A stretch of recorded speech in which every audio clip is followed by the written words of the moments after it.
और महर्षि उपमन्यु को ही बाद में भगवान श्री कृष्ण मिले और श्री कृष्ण ने कहा कि मेरे पास सब कुछ है लेकिन मेरे घर में संतान नहीं है, मेरी संतान नहीं है। तब महर्षि उपमन्यु ने श्री कृष्ण को पहली बार पशुपति व्रत बताया और श्री कृष्ण ने महर्षि उपमन्यु के कहने पर 12 साल तक पशुपति व्रत किया, जिसके प्रभाव से शंकर जी प्रसन्न हुए और शंकर जी ने कहा कि तुम्हारी एक एक रानी से 10-10 बेटे होंगे, एक एक रानी से 10-10 पुत्र होंगे।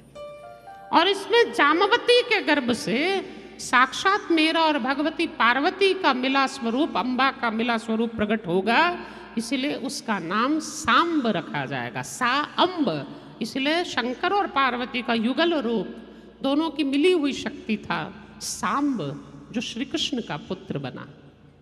तो महर्षि उपमन्यु ने ही कृष्ण को यह व्रत बताया था, पशुपति व्रत।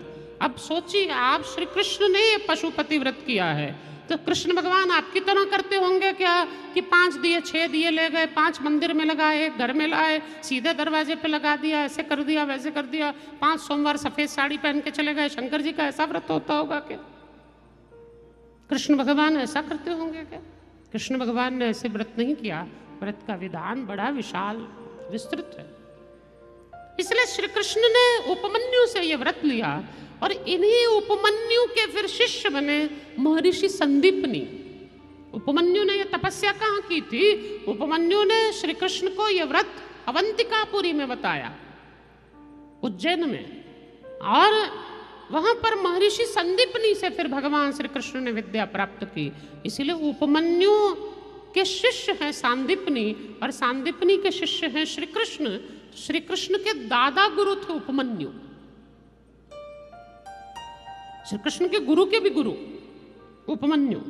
उन्हीं के द्वारा पहली बार ये पशुपति व्रत बताया गया श्री कृष्ण को। और इन्हीं उपमन्यु महर्षि के, महर्षि उपमन्यु महर्षि धौम्य दोनों भाई थे, और इन्हीं की बहन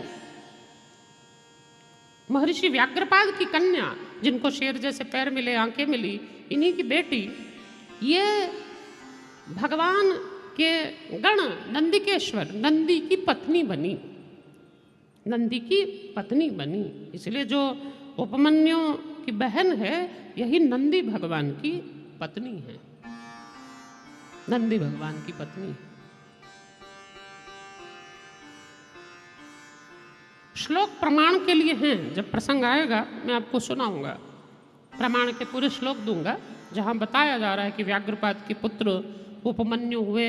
बाल्यावस्था में उपमन्यु की क्या स्थिति थी और उपमन्यु ने क्यों ये पशुपति व्रत किया था, और फिर उपमन्यु ने इसका क्यों कृष्ण को उपदेश दिया, यह सारा प्रसंग आगे आएगा क्रम में। लेकिन अभी मुझे ये मूल बताना ये था कि ये उपमन्यु कोई, ये पशुपति व्रत कोई सामान्य नहीं है। साक्षात व्याघ्रपाद महर्षि जिन्होंने वृषाग्र तांडव नृत्य का दर्शन किया हुआ है। वृषाग्र तांडव नृत्य देखना बहुत कठिन है, कहते हैं आनंद तांडव बहुत जनों ने दर्शन किया, लेकिन वृषाग्र तांडव नृत्य भगवान बहुत जब कृपा करते हैं तभी दिखाते हैं शंकर जी, क्योंकि नंदी के सींगों पर नाचना इतना आसान नहीं है, इसलिए वो नृत्य सभी को दर्शन नहीं कराया जाता। तो भगवान ने जब वृषाग्र तांडव नृत्य का दर्शन कराया था, ऐसे महर्षि व्याघ्रपाद के वंश में ये पशुपति व्रत आ रहा है। इसलिए पशुपति व्रत को सामान्य न समझिएगा कि हम 5 दिए जला लें, 6 दिए जला लें और हो गया काम। ऐसा पशुपति व्रत शास्त्रों में उल्लेख नहीं है, इसका बड़ा दिव्यता से यहाँ पर वर्णन किया गया है।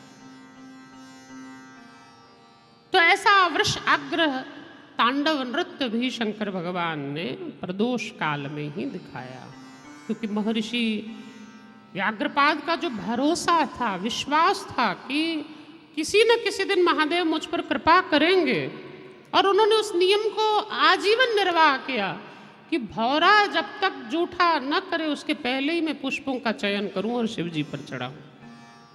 जब आप नियम से, निष्ठा से किसी व्रत को, किसी अनुष्ठान को करते हैं ना, तो एक ही प्रक्रिया आपके सामने आपके लिए फल लेकर आती है।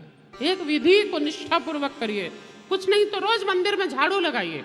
हम एक बार ऐसे व्यक्ति से मिले हैं जो आज के समय में बहुत रईस है, बहुत रईस, बहुत धनी है, और एक ज़माने में हम बहुत गरीब था, बहुत गरीब, बहुत निर्धन था।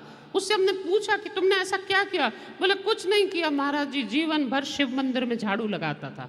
और शंकर जी के मंदिर में सिर्फ झाड़ू लगाने का ये प्रभाव है कि आज मैं एक बहुत धनी, प्रकांड धनी परिवार में हूँ।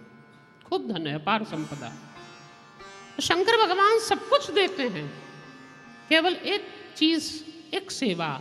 चाहे मंदिर में झाड़ू लगाना है, चाहे मंदिर में दीप जलाना है, चाहे शिवालय में जल भरना है, यहाँ तक कि शिव पूजन में किसी की सहायता करना।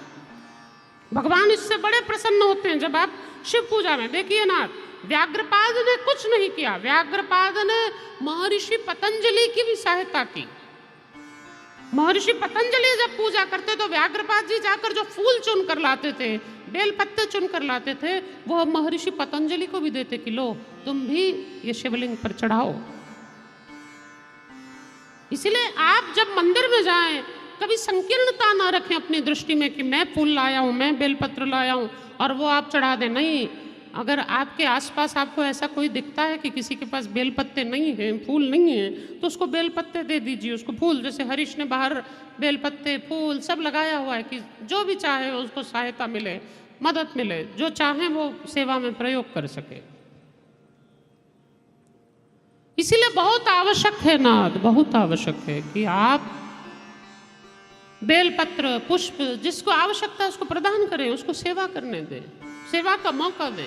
मैं तो कहूँगा पूजा करने वाले को उतना फल नहीं मिलता जितना पूजा में मदद करने वाले को फल मिल जाता है। आप ये ना सोचें कि हम भोग लगा रहे हैं तो हमें फल मिला। नहीं, आप तो भोग लगा रहे हैं, लेकिन जिसने किचन में खड़े होकर हलवा बनाया है ना, उसको ज़्यादा पुण्य मिलेगा, उसको ज़्यादा मिलेगा। आप फूल तोड़ कर ला रहे हैं, चढ़ा भले कोई भी रहा है, लेकिन जिसने चयन करके लाए हैं उसको ज़्यादा फल मिलेगा। इसीलिए पूजा करना महत्वपूर्ण नहीं है, पूजा में किसी की सहायता करना ज़्यादा महत्वपूर्ण है। किसी की मदद करिए ना, पूजा करने में किसी के सहायक बनिए। कोई तीर्थ नहीं जा सकता, असमर्थ है, उसको तीर्थ ले जाने में सहायक बनिए ना। कोई वृंदावन जाना चाहता है, निर्धन है, उसके पास धन नहीं है, उसको वृंदावन ले जाने के लिए टिकट का खर्चा कर दीजिए। आपको स्वयं वृंदावन जाने से वो पुण्य नहीं मिलेगा जो 4 लोगों को वृंदावन का दर्शन कराने से मिल जाएगा। इसलिए तीर्थों में जाने समय में हमेशा अपनी ओर दृष्टि डालिए कि किसी की अगर जिसमें असमर्थता है, इसका यह अर्थ नहीं कि आप जिसके पास खूब पैसा है उसको बोलो ले मैं तेरी टिकट देता हूँ, जिसकी पहली टोकरी बेलपत्तों से भरी हुई है अब उसको जबरदस्ती बोलो ले मेरे बेलपत्र ले, ले मेरे बेलपत्र ले, ऐसा नहीं। जिसके पास नहीं है उसको देने से कल्याण होता है नाथ। और फिर महादेव कृपा करते हैं, और किसी दिन तो ऐसा आएगा कि महादेव सती पर जैसे प्रसन्न हुए और सती को तांडव नृत्य दिखाया। इसलिए सती को प्रदोष की महिमा, शिव विवाह की प्रदोष की महिमा बताते हुए शंकर कहते चैत्र शुक्ल त्रयोदश्यां नक्षत्रे भगवदेवते सूर्यवारे चयो भक्त्या विक्षेत भुवि मानवः।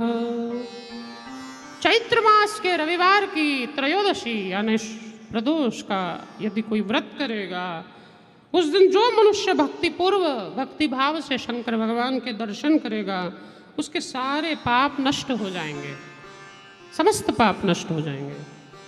तदैव तस्य पापानि प्रयान्तु हर संशयं वर्धते विपुलं पुण्यं रोगा नश्यन्तु सर्वशः। समस्त रोग दूर होते हैं नाथ प्रदोष के समय में पूजा करने से, प्रदोष के समय में शिव जी का दर्शन करने से, प्रदोष काल में भगवान को दीप दिखाने से समस्त पाप नष्ट होकर लक्ष्मी, आरोग्य, आयु की प्राप्ति होती है। इसलिए भगवती सती पर महादेव प्रसन्न होकर अपनी भक्ति भगवती सती को प्रदान करते हैं। कारण केवल एक, प्रदोष काल